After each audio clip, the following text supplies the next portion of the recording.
Olá, toda semana aqui no Câmara Livre a gente conversa sobre trajetórias, experiências de vida e a partir dessa troca de informações nós queremos oferecer a você uma leitura sobre o mundo ao seu redor. Ele é agente penitenciário, milita no sindicato, no Sindicop na área e vai colaborar conosco para a gente entenda um pouco dessa atuação do sistema penitenciário no momento em que o país, seu Carlos, discute algumas questões relacionadas ao aumento do encarceramento, sem conhecer intramuros exatamente a realidade desse sistema que a sociedade tanto reclama. Carlos Roberto Romacho nasceu em Bauru, estudou no Colégio Mercedes Paz Bueno, quando ele tinha um nome no Azarias Leite, de dia e de noite, com turnos diferentes. É pai de duas filhas, uma de 41, uma de 28, uma família de 4 irmãos, seu pai o Ernesto e a mãe a dona Zilda. Correto. Muito obrigado por senhor ter vindo aqui conversar conosco. Opa, agradeço a sua pessoa e a TV Câmara por nos dar esta oportunidade de mostrar à população os perigos que ela corre se o agente penitenciário, a nossa profissão for privatizada e o que um agente penitenciário faz dentro da cadeia para manter o cidadão protegido dos apenados, das pessoas que foram julgadas sem condições de conviver com a sociedade. Então temos a necessidade de nós estarmos cuidando deles para que paguem o que a justiça os condenou, né? Nós somos nós somos, como se pode se dizer, um funcionário da justiça, do judiciário, para o cumprimento das sanções penais contra o indivíduo. Um elo do sistema. A gente vai chegar lá para a gente poder conversar sobre isso e aproveitar a experiência do senhor. Antes eu preciso fazer uma menção do programa aqui. O senhor contou para a gente que trabalha com registro em carteira desde os 13 anos. Isso, esse dado é fundamental para um público que está lá, para a gente fazer um parêntese, porque nesse momento que a gente está gravando aqui, final de 2019, sim, o Brasil está experimentando talvez a maior modificação de muito tempo em relação ao regime previdenciário. Milhões de brasileiros que começaram cedo da geração do senhor, um pouco acima e um pouco abaixo, sabem o quanto hoje faz diferença de você ter tido lá na infância gerações que começaram muito cedo e que não registraram necessariamente as suas carteiras de trabalho, porque naquele período era assim. Eu iniciei meu trabalho no comércio, no ramo de supermercado, como empacotador, aos 13 anos de idade. Uma cidade igual Bauru, que pouco emprego já tinha naquela época, né? E hoje, depois de contribuir 45 anos, me aposentei como funcionário público. Tenho INSS e a Previdência nossa, que é o SPPrev. E me aposentei com a SPPrev porque recolhi 22 anos no sistema penal, mais 10 que eu trabalhei no DR, 33 anos trabalhando para o governo do estado de São Paulo e o restante na área comercial, metalúrgico. Então tenho um pequeno conhecimento de algumas áreas, jornalismo, paginação, já militou em mais um segmento? Militei em alguns segmentos. Seu Carlos, uma questão. Na visão da experiência do senhor, de 45 anos de contribuição no sistema Invasar, o governo do estado de São Paulo cuidou direito ou cuida dos funcionários públicos estaduais como devia?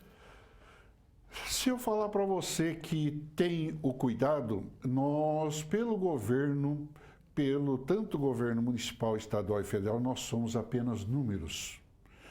E o governo do estado nunca se preocupou com a saúde do funcionalismo, tanto de um professor, do agente penitenciário, qualquer cidadão que presta serviço ao Estado.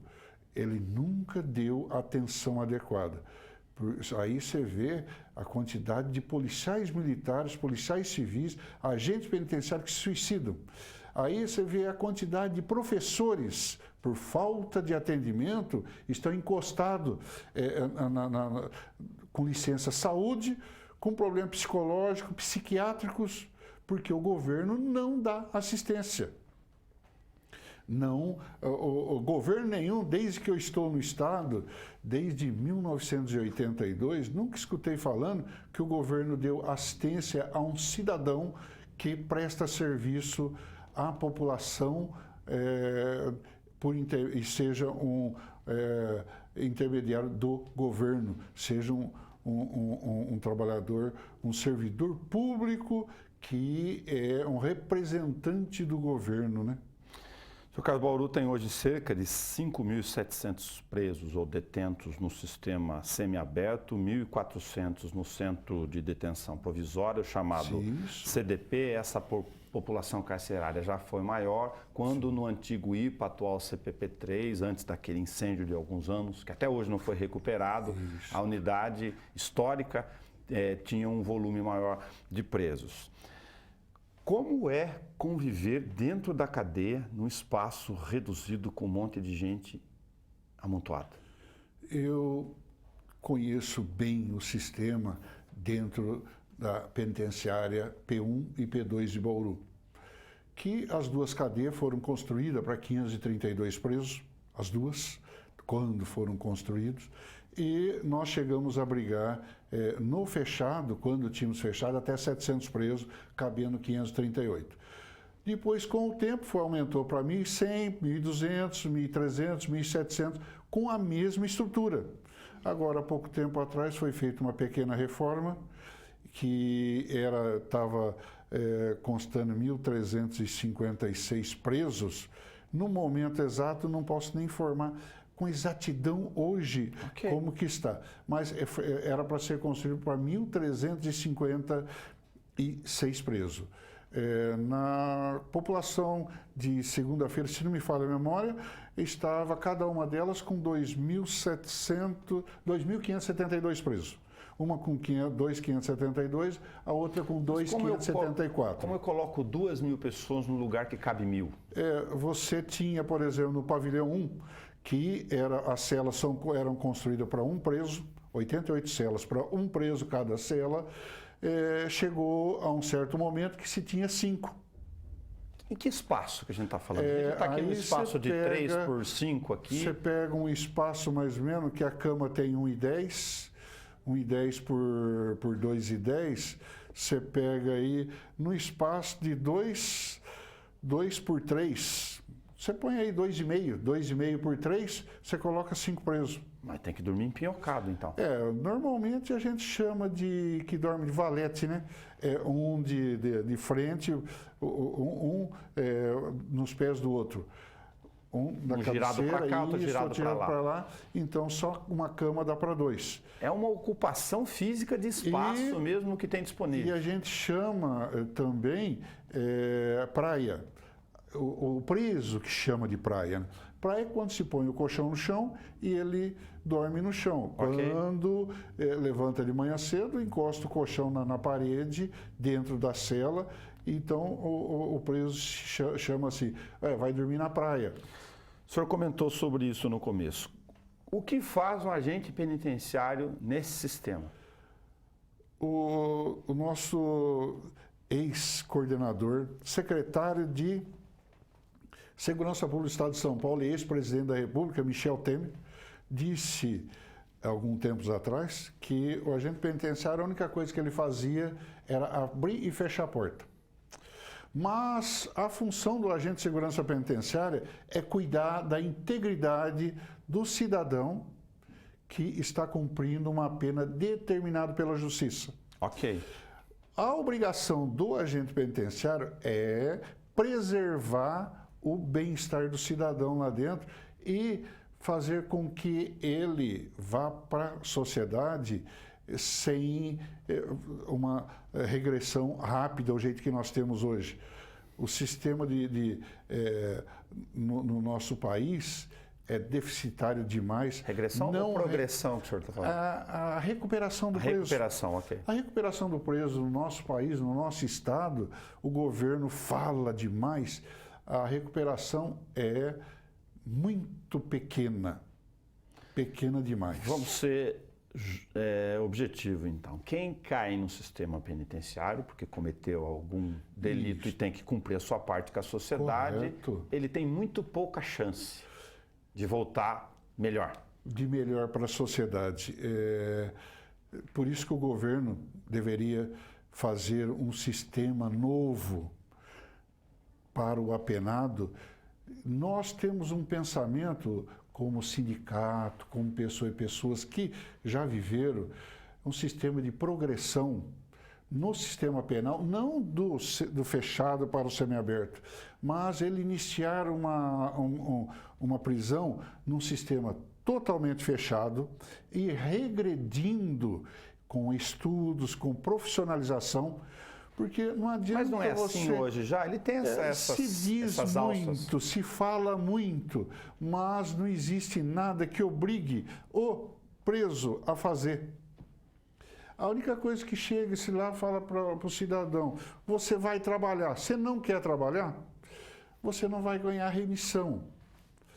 Se o cara quiser estudar, ele estuda. Se ele não quiser trabalhar, ele trabalha. Se houvesse uma obrigação na nossa LEP de chegar e falar assim, ó, você vai ser obrigado a trabalhar 6 horas por dia. Ok. Você tem que ter 6 horas de trabalho por dia. E constar na ficha dele, isso daí...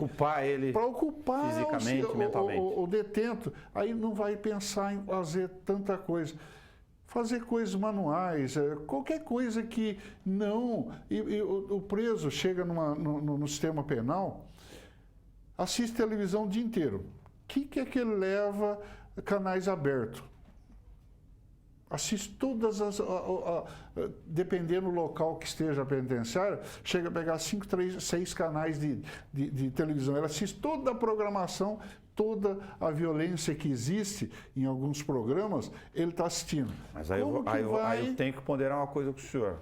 A violência, nos casos dos apenados mais graves aqui, foram cometidas por eles mesmos. Então, assistir televisão agora, não vai refrescar o que acontece, essa questão mental. Eles veem o que está acontecendo no país, os crimes que estão acontecendo, e vão se aperfeiçoar. Eles vão indo para a rua e sendo aperfeiçoados pela própria mídia. A própria mídia mostra os casos que acontecem, os assaltos, etc. Eles vão se aprimorando dentro da cadeia. Mas o senhor quer que a mídia não dê ou que o governo tire a televisão? Que tire o sistema de televisivo de dentro do sistema penal e coloque igual de países desenvolvidos, programas educativos. Ok. Dentro da cadeia, não estou falando que os conteúdos sejam os conteúdos monitorados. Isso, monitorados, todos eles, porque o governo fala que monitora, mas não monitora nada não, viu? Tá. Entra radinho, porque hoje você consegue um radinho pequenininho, eu tenho um do tamanho da metade da palma da minha mão aqui, para ouvir lá dentro. É proibido. Mas entra. Teve uma resolução em 2007, depois das grandes rebeliões, e foi estipulado como se entra, o que pode, o que não pode entrar. Seu Carlos, eu posso fazer um radinho pequenininho, um tamanhinho aqui de uma caixa de fósforo, e colocar com um foninho de ouvido, que inclusive ninguém vai ver. O sistema penal proíbe o uso de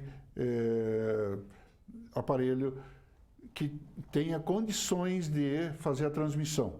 Não pode se usar fone de ouvido. É proibido. Mas proíbe celular também. É proibido, e celular proibido. Agora, o que fica indignado o sistema penitenciário, você vê muitas decisões judiciais, saiu uma decisão esses dias atrás, de que a pessoa que estiver levando um aparelho celular no órgão genital não é contravenção e não é mais, não pode ser mais punido.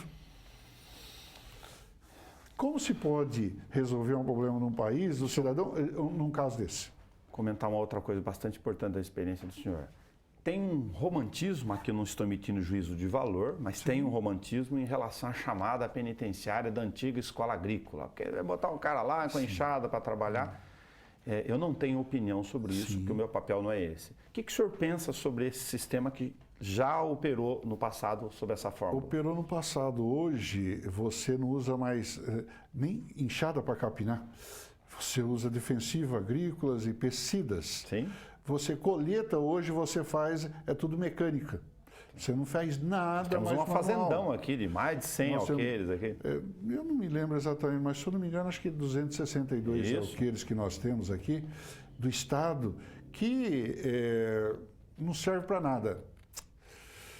Ali não se cultiva, não se tem mais gado, não tem mais porco, não tem animais nenhum. A horta que nós temos ali é muito pequena. O senhor acha que é um bom sistema da questão de onde couber atividades agrícolas, tanques de piscicultura, hortaliças? Seria. E esta é uma maneira... Mandioca, que é uma plantação interessante de fazer. Uma terapia... Cana, se fosse o caso. Uma terapia, uma labioterapia para o apenado, poderia incluir na sociedade uma pessoa um pouquinho melhor, pelo menos trabalhando nesse sistema. Piscicultura, animais, sim, criação de animais. E uma coisa que nem, por exemplo, no semiaberto, que nós tentamos, e alguns, já teve até um vereador de Bauru que tentou fazer um fechado no sistema penitenciário para horta comunitária, para fornecer as verduras para as escolas municipais na cidade de Bauru. Ok. Com a prefeitura arcando com a despesa de um salário mínimo para o apenado. Mas a prefeitura, é que aí dava um capítulo à parte, a prefeitura já tem tanta obrigação que o Estado transfere, até aeroporto já transferiu, e o município não consegue atender as obrigações dele, ainda tem que cobrir as do Estado? Você já teve em algumas LDO, e eu sou de mais ou menos, eu participo há mais ou menos há quase 10 anos, mais ou menos, por aí.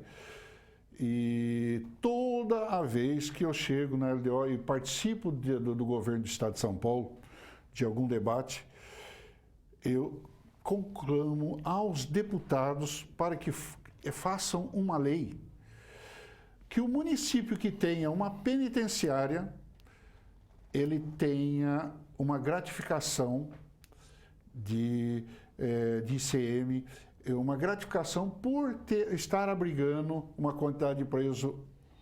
Pode ser 1, 2, 5, 10, 20. É um sistema que já foi discutido na Assembleia, mas não prosperou junto ao governo do Estado, que a repartição das unidades penitenciárias pelo território paulista, das nossas responsabilidades, tem um sistema de compensação. Compensação ao município. Pelo número de presos que cada cidade abriga. Igual hospedagem. Cada pedágio abriga uma certa quantidade de quilometragem na rodovia. O município tem uma pequena participação. O presídio devia ser a mesma coisa. Agora o governo, ele pega e manda, vamos supor, R$10 mil para a saúde, mensais, para que atendimento ao cidadão. Sim.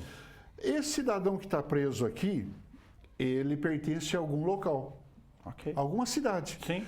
Nós temos uma quantidade X que o Ministério da Saúde determina para cada vida. Sim. Agora, esse cidadão está pertencendo ao município de Bauru, ao município de Pirajuí. E essa cota não veio para cá? E essa cota desse dinheiro veio para cá? Foi lá para a cidade onde ele residiu. O censo consta que ele estava. Comentar um outro tema, que o senhor vai fazendo vários recortes aqui. Sim. Tem uma frase que a gente foi colhendo no dia a dia da experiência de jornalismo, né, que eu achei interessante de mencionar. Que penitenciária é igual feira livre. A população quer, desde que não seja na frente de casa. Isto, todo mundo. Você vê que nós tínhamos quase nenhuma unidade na região paulista, que abrange aqui de Marília a Tupi Paulista. Hoje, eu não vou falar exatamente para você, mas por baixo, mas nós temos quase em torno de 25, mais de 30 unidades somente de Marília a Tupi Paulista, sem constar na Noroeste e na Sorocabana.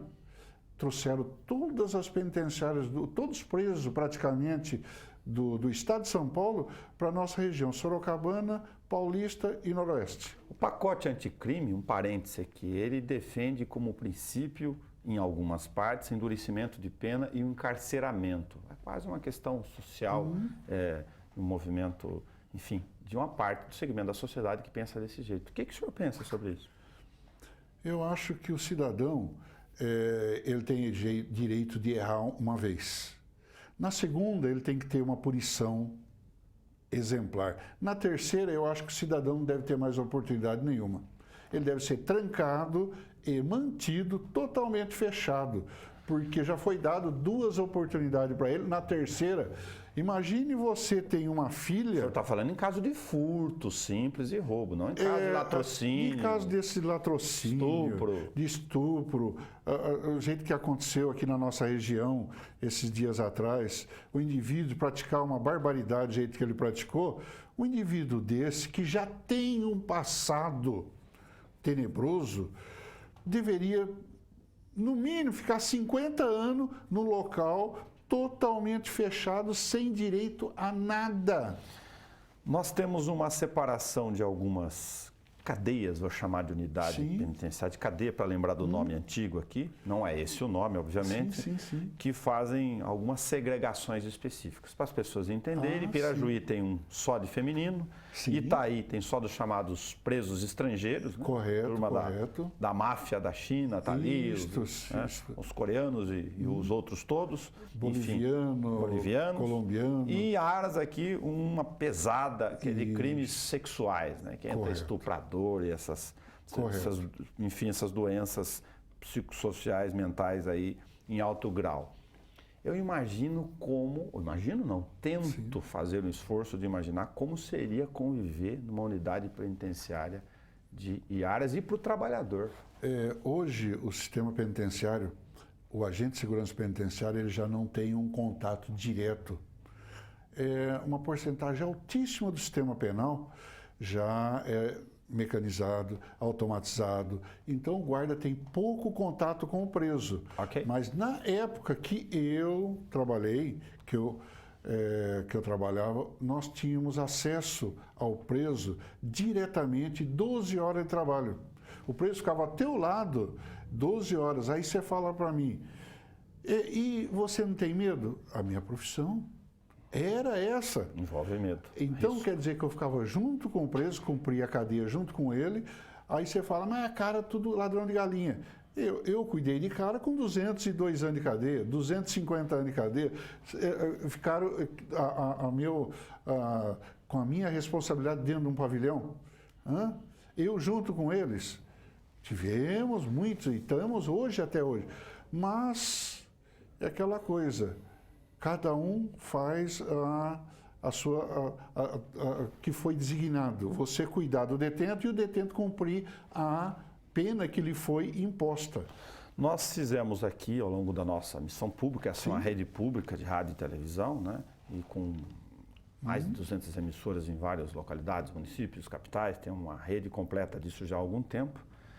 E em vários programas levantamos, por exemplo, que as doenças são crescentes dentro do sistema penitenciário, não só as mentais. Sim. Tuberculose, tem uma série de outras doenças. Se for com crime sexual ainda, com relações do dia a dia, aí aumentam muito. Isso tem um sistema carcerário que por si só já é mal visto pela sociedade, por várias razões, aqui também é só uma descrição, mas que ele está adoecendo mais as pessoas que estão lá. É um sistema terrível. Isso daí acontece mais. Um pensamento nosso, como agente de segurança penitenciário, é que o governo prende-se. O estado de São Paulo é um dos estados que mais se prende. Não é questão de falar para você, não pode prender mais. Não, deixa isso aí não. O estado de São Paulo é mais que se prende.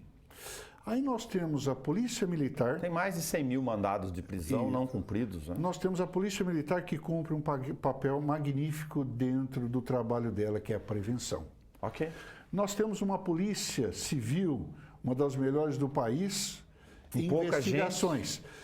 Com uma falta, eles estão com uma falta de 15 mil funcionários, estão com uma pauta de mais de 5 mil delegados e ainda mesmo assim prestam um serviço maravilhoso. A Polícia Militar prende, a Polícia Civil investiga, que não consegue investigar nada quase, leva para onde? Joga dentro de uma cela. O que acontece? Você está com um local onde que é para 700 presos, com 1.500. Onde que é para 844 presos, que igual o jeito que nós temos na região aqui de Guarulhos, umas piores.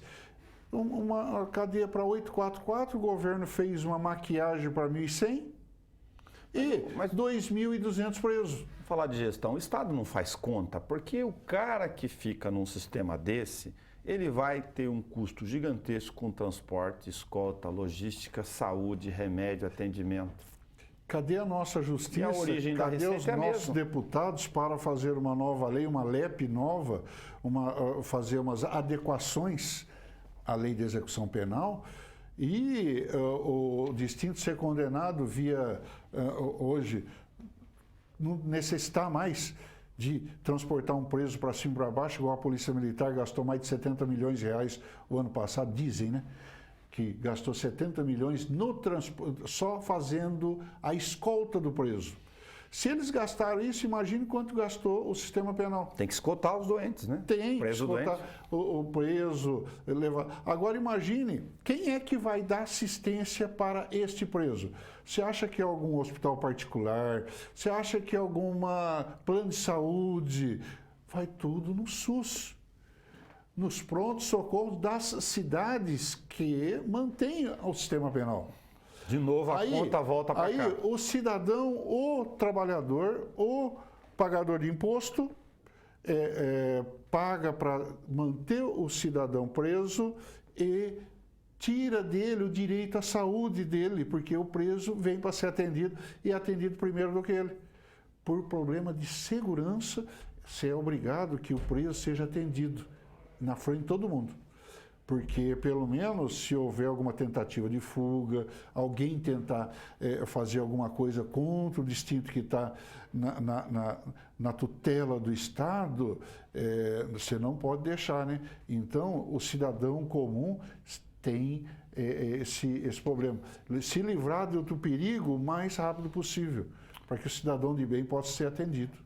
Senhor Carlos, o cidadão comum, o ser humano, se você confina ele numa sala de 2x3, sozinho, durante um bom tempo, ele já começa a pirar, usar a linguagem do dia a dia. Psicologicamente ataca qualquer cidadão. Imagina ele ficar confinado nessa situação com esse amontoado aí. Esse amontoado. Você pega, que nem, por exemplo, o CDP de Bauru.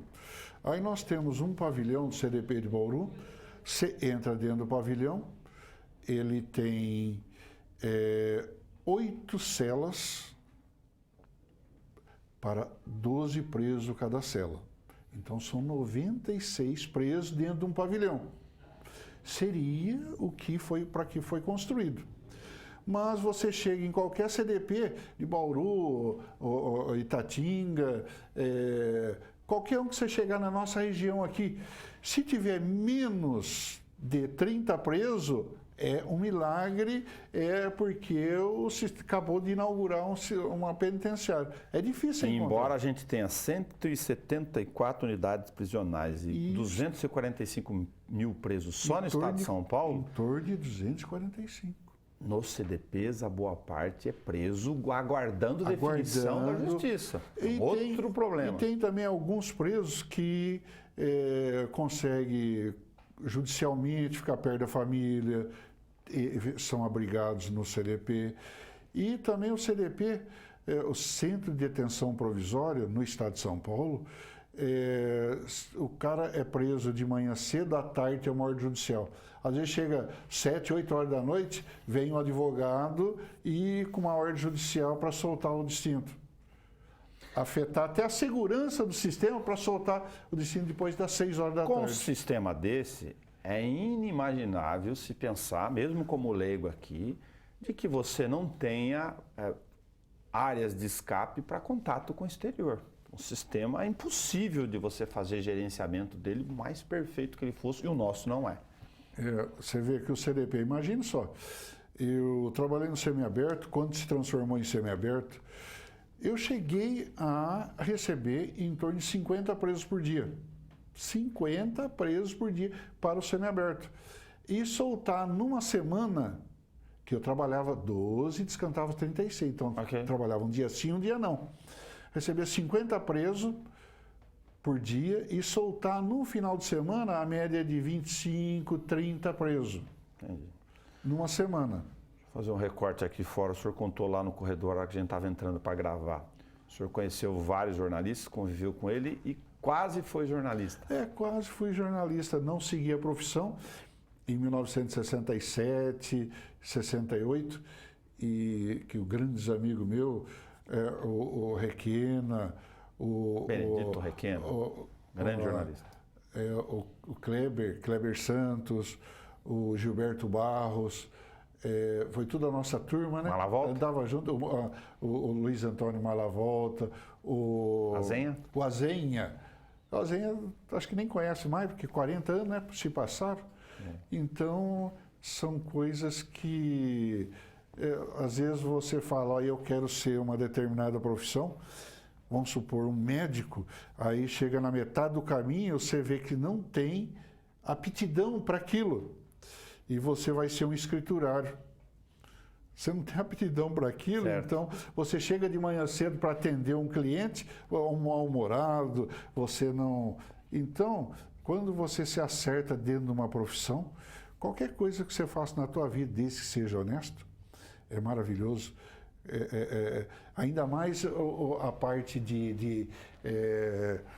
do jornalismo, da imprensa, é uma coisa maravilhosa quando que é feito sadia e honesta.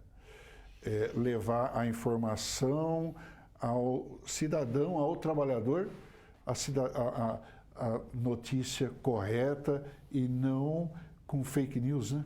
Claro, e tem muito. Carlos Roberto Romacho, a gente fez um recorte aqui de algumas questões, agradece muito o senhor ter vindo aqui, e se eu não deixei o senhor falar alguma coisa, o senhor, por favor, enfia a boca no trombone agora em mim. Pode dizer. A única coisa que eu posso falar para você, eu represento um sindicato, o Sindicop, Sindicato de Bauru, que está lutando pela integridade, pelo trabalhador do sistema penal, que nós representamos, desde o oficial administrativo, o motorista, o médico, o psicólogo, nós representamos todos. Eu estou há uns dias, né? Eu participo do sindicato só há 20 anos e nunca recebi um centavo de financeiro. Eu faço porque tenho amor à minha profissão, amo a minha profissão e discuto com qualquer um, porque o agente de segurança penitenciária é um trabalhador, é um representante do Estado que está lá para cumprir o que a justiça fez com um cidadão. Se ele impôs uma pena restritiva a um cidadão, nós estamos lá para cumprir e o nosso sindicato, nós estamos tentando fazer com que o funcionário tenha os seus direitos garantidos e o preso, o apenado, tenha a sua pena cumprida com dignidade. Porque o cidadão tem o direito de errar uma vez. Na segunda vez, já você tem que pensar demais. E todo cidadão tem o direito de errar. Agora, errar e tirar a vida de outro ser humano, outro cidadão, não é admissível, né? E que o Estado brasileiro não nos transforme as unidades num centro de organização criminosa. E o que mais temos, fazer o crime aqui fora. Que em 1993, nós, depois do Carandiru, no massacre do Carandiru, avisamos o governo que estávamos tendo uma facção criminosa poderosíssima sendo formada no estado de São Paulo. Sim. E o governo falou que nós éramos imbecis, que nós estávamos imaginando, nós estávamos lendo demais contos de fada e de terror, etc. Nós tínhamos naquela época em torno de 5 a 6 facções ou mais, mas nenhuma delas tinha expressão. Aí veio-se essa facção, que tem um comandante que o cara tem uma ideia, tem um raciocínio rapidíssimo, é um intelectual, e o governo até hoje não conseguiu fazer com que a facção criminosa evolua, igual ela está evoluindo. Está evoluindo cada dia mais poderosa. Hoje, de 93, que nós alertamos o governo falou que era mentira, hoje nós temos altos políticos, altos pessoas do judiciário, não podemos citar nome, não se pode citar, porque aí é problema do Ministério Público, né? Investigar, de que ações, você vê muitas ações que são dadas ao delinquente, que são coisas que não têm cabimento na face da terra, que ele tenha a liberdade dele, enquanto que o cidadão que roubou uma galinha não tem, que roubou um pedaço de carne para comer no supermercado, tenha a liberdade igual os grandes traficantes e os poderosos do sistema criminoso que nós temos no estado de São Paulo. Muito obrigado por ter vindo conversar conosco. Agradeço de coração, Sinicop, Sindicato dos Agentes Penitenciários, AGP em Brasil, está à disposição do cidadão se quiser alguma informação a respeito do sistema penal. E nós estamos aqui para auxiliar o cidadão para que o detento não venha para a rua para fazer barbaridades e que ele fique lá preso o jeito que a justiça o condenou. Hoje nós conversamos com Carlos Roberto Romacho. Nós aproveitamos bastante a sua experiência, na medida do possível, para poder transferir a você uma visão sobre o sistema penitenciário, mas, sobretudo, na jornada dele como agente nesse sistema que encarcera pessoas junto ao cumprimento das penas. Até o nosso próximo encontro.